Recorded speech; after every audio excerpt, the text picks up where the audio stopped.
Jadi ini adalah cairan cerebrospinal ya teman-teman, yang letaknya tadi di ruang subarachnoid. Nah, cairan cerebrospinal atau biasa kita singkat dengan CSS itu terdiri dari air ya. Jadi dia adalah cairan bening, cairan berakhir yang menggenangi sistem saraf pusat. Komposisinya mirip dengan plasma darah, tapi ini tidak identik. Ya, kandungan dari cairan cerebrospinal ini ada elektrolit, gas oksigen dan gas karbon dioksida yang terlarut, ada glukosa, beberapa leukosit dan sedikit protein. Nah, cairan cerebrospinal ini sepenuhnya mengelilingi sistem saraf pusat ya, mengelilingi otak dan medula spinalis dan mengisi sejumlah rongga yang terletak di dalam otak dan sumsum tulang belakang kita. CSS ini membentuk bantal cair yang memberikan daya apung untuk struktur sistem saraf pusat, sehingga sistem saraf pusat kita ini tidak bersandar langsung pada permukaan tengkorak atau dura mater. Ya, dengan adanya CSS ini memberikan daya apung ya, daya apung pada otak dan medula spinalis sehingga bisa mengurangi berat otak hampir 30 kali lipat. Ya, maksudnya dengan adanya daya apung ini beratnya akan jadi lebih ringan, artinya sedikit tekanan pada pembuluh darah dan saraf yang melekat pada sistem saraf pusat ya. Oke, selain itu cairan cerebrospinal ini juga melindungi otak dan sumsum tulang belakang dari pukulan dan trauma lainnya. Selain itu juga dia punya fungsi untuk melindungi otak terhadap guncangan gerakan kepala yang cepat. Ya, cairan cerebrospinal ini juga memberi beberapa nutrisi ke jaringan sistem saraf pusat, dan cairan cerebrospinal ini disekresi secara terus-menerus. Ya, disekresi. Setelah dia diproduksi, cairan cerebrospinal ini dia akan bergerak bebas ya di dalam sistem saraf pusat kita ya, di ruang subarachnoid sekitar sistem saraf pusat. Oke, jadi pada orang dewasa volume total cairan cerebrospinal ini sekitar 150 ml ya, sekitar setengah cangkir gitu. Ini akan diganti setiap 8 jam. Jadi setiap harinya itu kurang lebih ada sekitar 500 ml cairan cerebrospinal yang terbentuk ya. Biasanya cairan cerebrospinal ini dia akan dialirkan dengan laju yang konstan. Namun jika terjadi sesuatu, misalnya seperti tumor yang bisa menyumbat sirkulasi atau alirannya, cairan cerebrospinal ini nantinya akan terakumulasi. Dia memberikan tekanan pada otak. Nah, ini yang disebut dengan kondisi hidrosefalus. Ya, teman-teman pastinya sudah tidak asing ya dengan istilah hidrosefalus. Jadi, penumpukan air yang ada di otak. Nah, ini paling sering gitu ya. Banyak sekali kejadiannya pada bayi yang baru lahir gitu. Kenapa? Karena tulang tengkorak pada bayi yang baru lahir itu belum menyatu. Tapi pada orang dewasa, tengkorak yang sudah kaku dan keras gitu, dan hidrosefalus itu cenderungnya dia nanti akan merusak otak karena cairan akan terakumulasi. Ketika terakumulasi, dia bisa aja menekan pembuluh darah dan meremukkan jaringan saraf yang lunak ya. Lalu bisa diterapi atau tidak Bu untuk hidrosefalus? Bisa ya. Ini dengan memasukkan namanya shunt ke dalam ventricle. Ini untuk mengalirkan kelebihan cairan ke dalam rongga perut ya. Jadi itu kira-kira sekilas tentang cairan cerebrospinal. Kalau mau mengetahui gitu ya, apakah di cairan cerebrospinalnya ini ada patogennya atau tidak gitu. Ini bisa diambil ya, secara klinis cairan cerebrospinal ini sampelnya dianggap jadi indikator lingkungan kimia yang ada di otak. Prosedurnya ini kita kenal sebagai lumbal fungsi ya. Umumnya ini dilakukan dengan menarik cairan dari ruang ini ya, subarachnoid antara vertebra di ujung bawah dari sumsum tulang belakang. Nanti diambil, kemudian diamati di laboratorium ya, melihat apakah di dalam cairan cerebrospinal ini terdapat infeksi bakteri atau tidak. Kita akan membahas tentang otak ya. Jadi otak ini adalah organ yang sangat kompleks. Kira-kira otak kita itu mengandung sekitar 100 miliar neuron dan neuronal, dan sinaptik yang tak terhitung jumlahnya. Ya, jadi otak kita itu terdiri dari 4 komponen yang utama, diantaranya otak besar atau cerebrum, yang kedua adalah otak kecil atau cerebellum, lalu yang ketiga diencephalon, dan yang keempat adalah batang otak ya atau brainstem. Nah, otak kita, otak manusia itu mencapai 2% dari keseluruhan berat tubuh.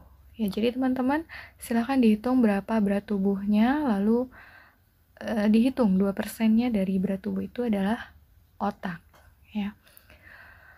Dan otak kita itu juga mengkonsumsi 25% oksigen serta menerima 1,5% dari curah jantung.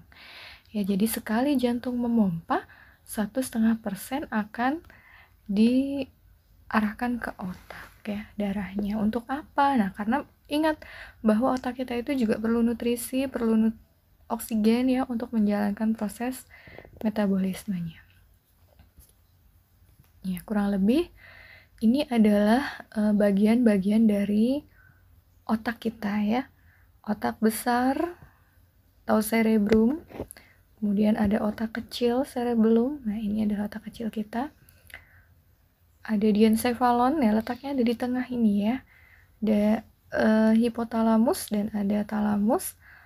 Lalu ada bagian batang otak. Ya, di batang otak ini ada pons dan ada medulla spinalis. Untuk cerebrum atau otak besar kurang lebih gambarnya seperti ini. Jadi di otak besar kita itu memiliki 4 lobus. Ya, 4 bagian di otak besar kita.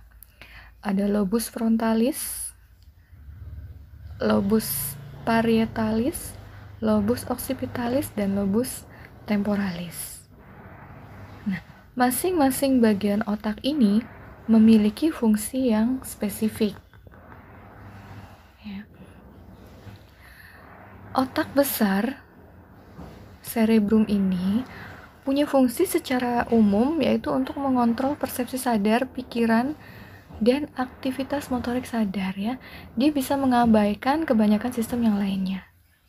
Selain itu juga mengontrol aktivitas otot dan postur. Ya, pada umumnya ini menghambat gerakan yang tidak sengaja pada saat istirahat. Untuk keempat lobus ini tadi sudah dikatakan bahwa dia memiliki fungsi-fungsi yang spesifik tergantung areanya.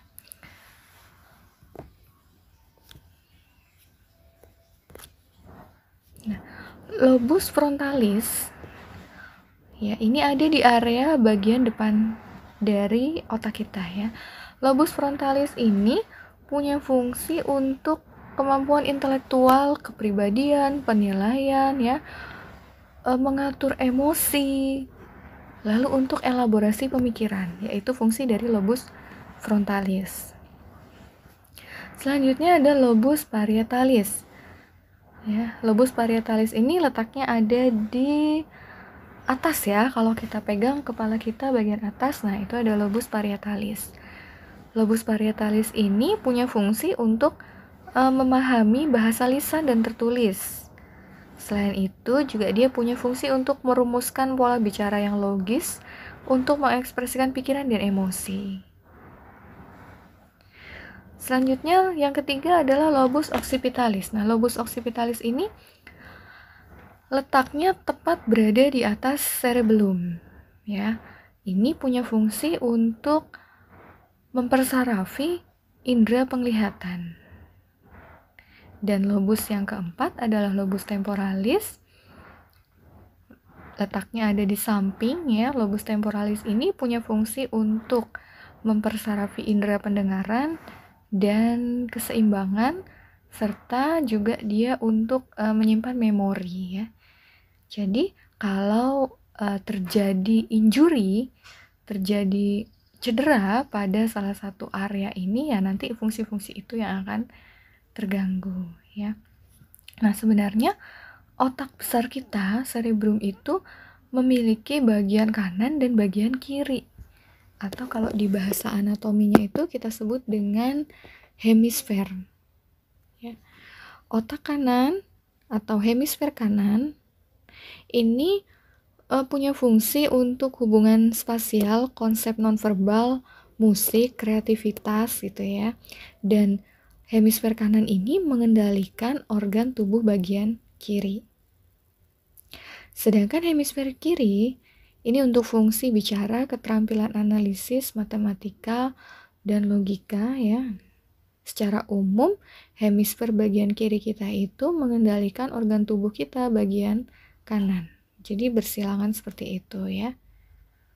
Nah, kalau teman-teman menjumpai pasien stroke yang dia anggota tubuh bagian kanannya mengalami kelumpuhan, itu berarti otak yang mengalami kerusakan adalah hemisfer kiri. Begitu juga sebaliknya, ketika organ tubuh bagian kiri yang rusak, berarti hemisfer yang rusak itu adalah hemisfer sebelah kanan, gitu ya. Otak kanan dan otak kiri, dia ini bisa dilatih sebenarnya ya.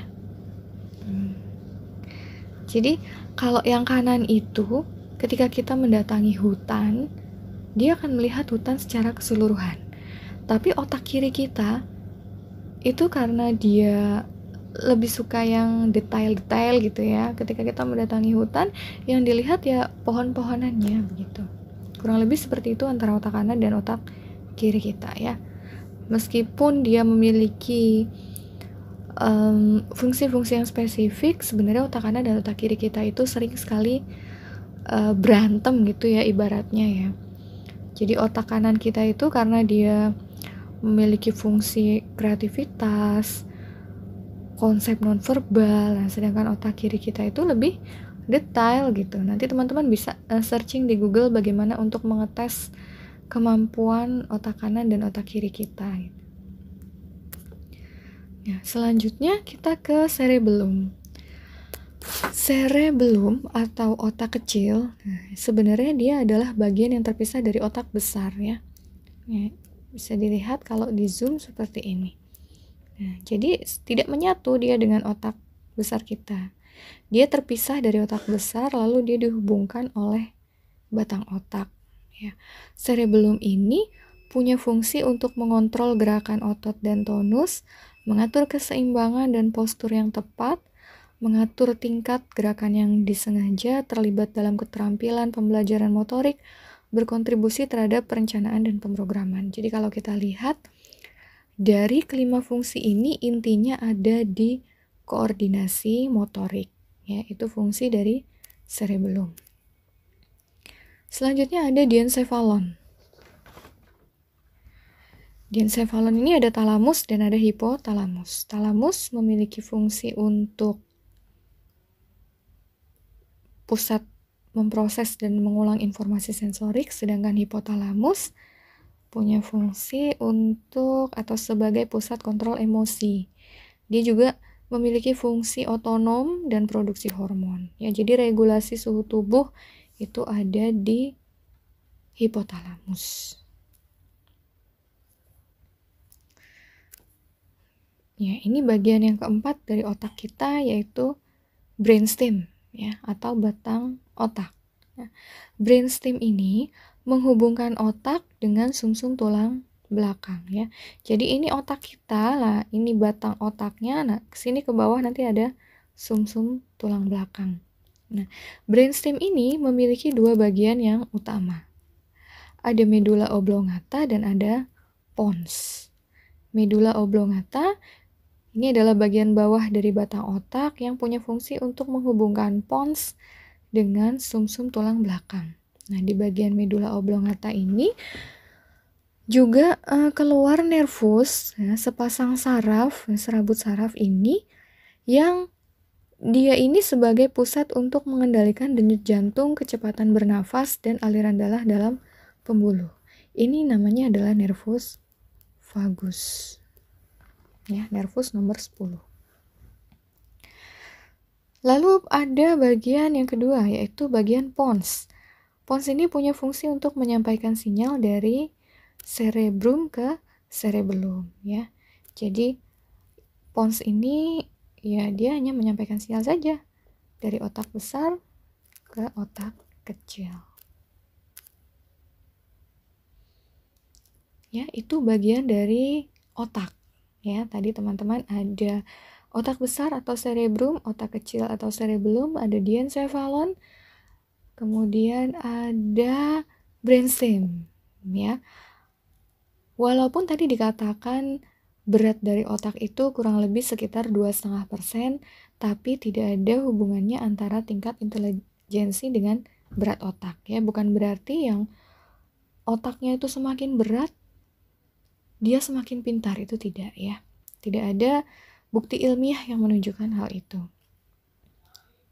Oke, lalu selanjutnya adalah medula spinalis, ya. Kalau tadi kita sudah membahas tentang otak di sistem saraf pusat, selanjutnya adalah medula spinalis, ya. Medula spinalis ini punya fungsi sebagai dia mengatur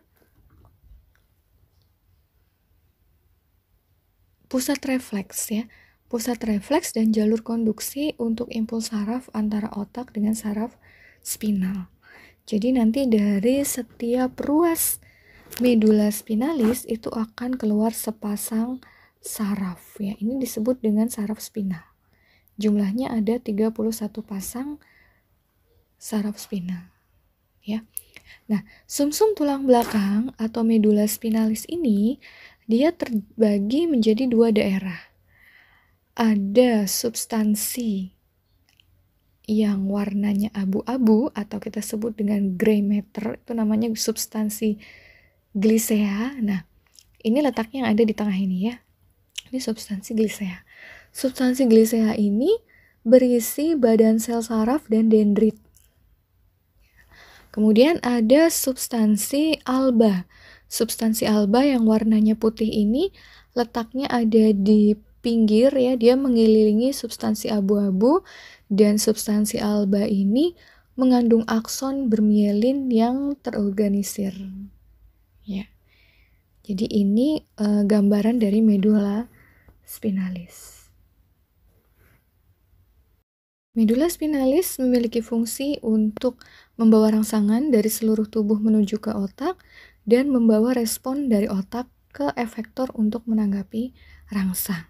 Nah, fungsi ini dapat dilakukan karena medula spinalis ini membentuk percabangan ke seluruh tubuh yang disebut sistem saraf tepi, ya. Seperti yang sudah kita bahas tadi bahwa dari setiap ruas sumsum tulang belakang ini akan keluar sepasang saraf, ya, yang disebut dengan saraf spinal. Jumlahnya ada 31 pasang. Nah, medula spinalis ini terdiri atas dua lapis substansi. Ada substansi alba yang warnanya putih ini. Dia mengelilingi substansi glisea yang warnanya abu-abu.